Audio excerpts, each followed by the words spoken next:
Wash the dishes properly, you useless girl. That was the first thing I heard when I stepped inside my parents' house. Then came laughter, not mine, not strangers. My sister's daughters, sitting comfortably on the couch, giggling as my 6-year-old daughter stood on a wobbly stool, scrubbing plates that were bigger than her hands. My name is Elena, and from wherever you're watching this, stay with me because what I saw that day changed everything. Have you ever walked into a house you once called home, only to realize it had become the place your child feared most? I had driven 6 hours straight from the airport, no warning, no call, just a mother's instinct twisting in my gut.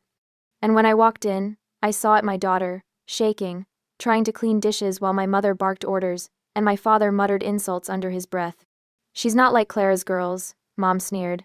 They know how to behave. Clara, my older sister, the perfect one, the one they worshipped like a golden statue.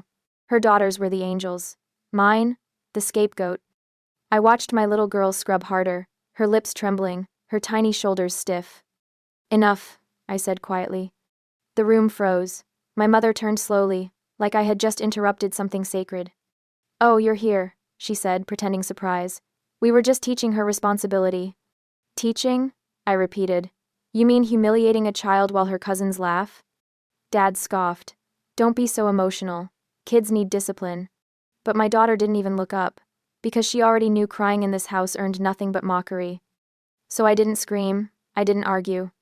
I walked out, sat in my car, and made one call to the bank. Because they'd long forgotten something. That house they ruled like a kingdom, I owned it.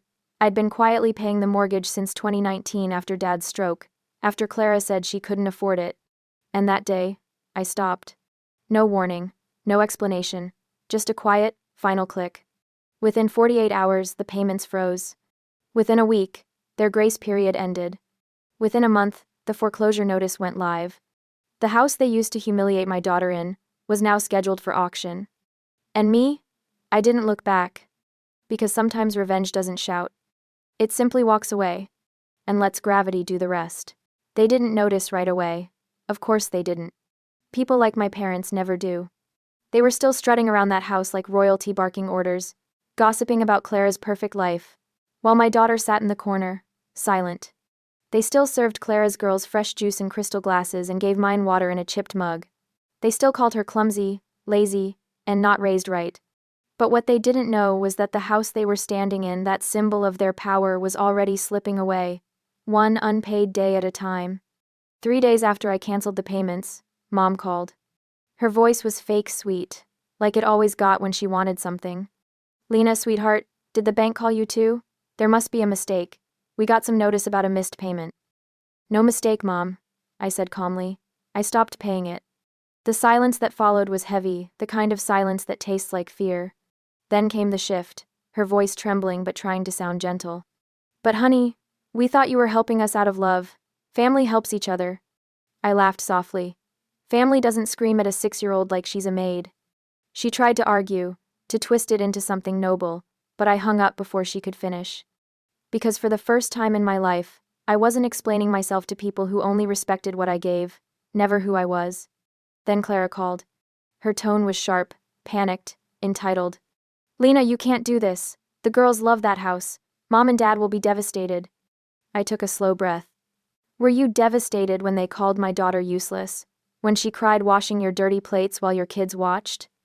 They were just playing, she snapped. No, I said quietly. Your kids play. Mine performs. And I hung up again. No more defending myself to people who thought cruelty was parenting and silence was peace. A week later, I saw the notice nailed to their door, foreclosure, auction pending, and I didn't feel joy. I felt relief. Because this wasn't about revenge anymore. It was about freedom, mine, and my daughter's. That night, I sat beside her in bed.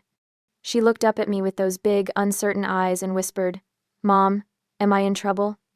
I kissed her forehead. No, baby, you're safe now. Because they taught her she was disposable. But I was about to teach her she was undeniable. The day the auction notice went public, my phone exploded. Family group chats, cousins, even distant aunts who hadn't spoken to me in years suddenly wanted answers. Aunt Mel called it cruel. Uncle James said I should have handled it privately. And Grandma, who once told me my daughter needed to toughen up, sent me a Facebook message with just 2 words. Why, Lena? I didn't reply. But if I had, it would have been simple. Because you all watched her struggle. Because when she stood on that stool, tears in her eyes, and no one moved to help her. You taught her that kindness was optional. Now, I was teaching her that peace wasn't. But they didn't see it that way. To them, I was the villain. Because that's how this family worked. They didn't protect people, they protected appearances. The house wasn't a home to them, it was a symbol proof that they were better, richer, more respectable. But the truth? That house had termites long before the bank notice. And I wasn't the one who destroyed it, I just stopped pretending it was gold. 2 days later, my father called. He never called. Lena, he said, his voice suddenly small. The bank says the process is almost final. Please, just fix it. 1 more month. That's all I ask. Ever? I didn't shout. I didn't cry. I just asked. Do you remember what you called my daughter the day I walked in? Silence. Do you remember her face? More silence. Then there's nothing left to say. And I hung up. That night, my daughter and I made dinner together. She sang while stirring the sauce, spilling flour all over the counter. She laughed, really laughed for the first time in months. No one yelled. No one scolded her for being imperfect. And in that moment, I realized this wasn't just about taking back money. It was about taking back meaning. Because I didn't just cancel their payments. I canceled the cycle of shame, control, and conditional love. The auction took place on a quiet Tuesday morning. I didn't go. I didn't need to. Because the day I saw my little girl being humiliated in that kitchen, the house stopped being ours. And that day, standing in my new kitchen, flour in her hair and sunlight in her smile, I knew. We'd already built a better one. 3 weeks after the auction, the messages turned venomous. Clara texted first. You're heartless. Dad's blood pressure is spiking. Mom can't sleep. You destroyed them. Then Aunt Mel. Family doesn't evict family. Then Grandma. They took care of you your whole life. How could you? Took care of me? Did they mean the years I was told to clean while Clara rested? The birthdays where my name was scribbled in pencil, and hers was printed on a cake? The care that looked a lot more like labor? I didn't reply. Because when you've spent your whole life being the afterthought, you don't owe the spotlight an explanation. But then came one message that burned more than the rest. From my mother. Just 2 sentences. She's not one of us. That girl you had, maybe she takes after her father. That girl. My daughter. The one who made me Mother's Day cards out of colored paper hearts. The one who tried to wash their dishes just to feel included. The one they mocked, scolded, and broke and still had the audacity to label as not one of us. They hadn't learned a thing. Not after the foreclosure. Not after losing everything. They still thought I'd break. That guilt would drag me back to save them. But they were wrong. The day I saw them screaming at my little girl, something inside me hardened. Something they could never bend again. So I wrote back. Just one last time. You lost the house, you lost the money, and now you've lost access to me, and to her. We're done. This door isn't locked. It's gone. Then I blocked every number, every email, every ghost of who they used to be. Because I wasn't just protecting my daughter from their cruelty. I was teaching her something sacred. That love isn't what people say when eyes are watching. It's what they do when no one is. And what they did was unforgivable. So no, I didn't burn a bridge. I erased the entire map. That month, her birthday came. For the first time ever, it was quiet. No fake smiles, no shouting, no hidden tension, just laughter and candles and real family, the kind you choose. Her teacher came, our neighbors came, my best friend came. And when she blew out her candles, she whispered, "Mom, this was the best birthday ever." No one yelled. I kissed her forehead and thought, this is what a home sounds like. Not control. Not shame. Just peace. Meanwhile, back in their world, the collapse was complete. Clara was couch surfing. My parents were squeezed into a small apartment outside the city, and the gossip they once fed to others had turned on them. The perfect family story had crumbled.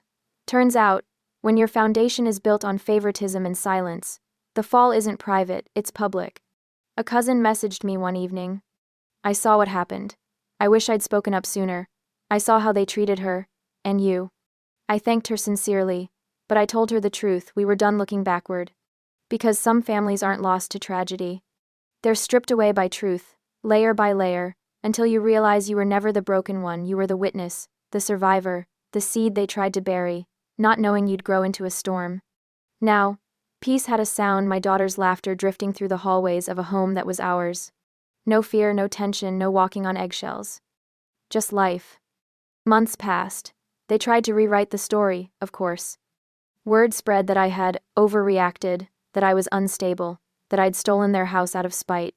Clara told anyone who'd listen that I'd ruined everything because I was jealous. Jealous of what, being humiliated? Of watching my daughter scrub dishes for approval that never came? They left out the truth. That I didn't destroy their life. I simply stopped financing the illusion of it. I stopped paying for their pride, their hierarchy, their cruelty disguised as care. And when I stopped paying, it all collapsed because it was never real to begin with. Now, I focus forward. My daughter goes to a school where kindness is taught louder than grades. We travel when we want. We plant flowers that actually bloom. And I started a quiet foundation, Rise Before Rain, helping kids who were made to feel small in homes that should have protected them. No cameras, no press, just healing. Sometimes distant relatives still text me, saying, "Come home, they miss you." But when they say home, they mean the house I saved and then took away. When they say miss, they mean they miss the version of me who stayed silent. And when they say let it go, they mean bury it. But I'm not a shovel. I'm a mirror. And I won't break just because the reflection makes them uncomfortable. Spring came inside and out. My daughter's drawings changed. No more dark corners, no more small figures standing alone. Now she paints blue skies, houses with her name on the mailbox, and tables where everyone has a seat. One afternoon, she found an old photo, her standing beside my mother, eyes empty, smile forced. She held it up and asked, "Can I throw this away now?" I nodded. She tossed it in the bin without hesitation. That's when I knew the cycle hadn't just broken. It had ended not with shouting, but with silence. Because the best revenge isn't fire.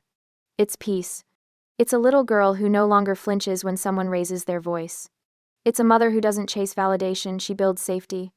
And it's a home where love is never earned. It's simply given,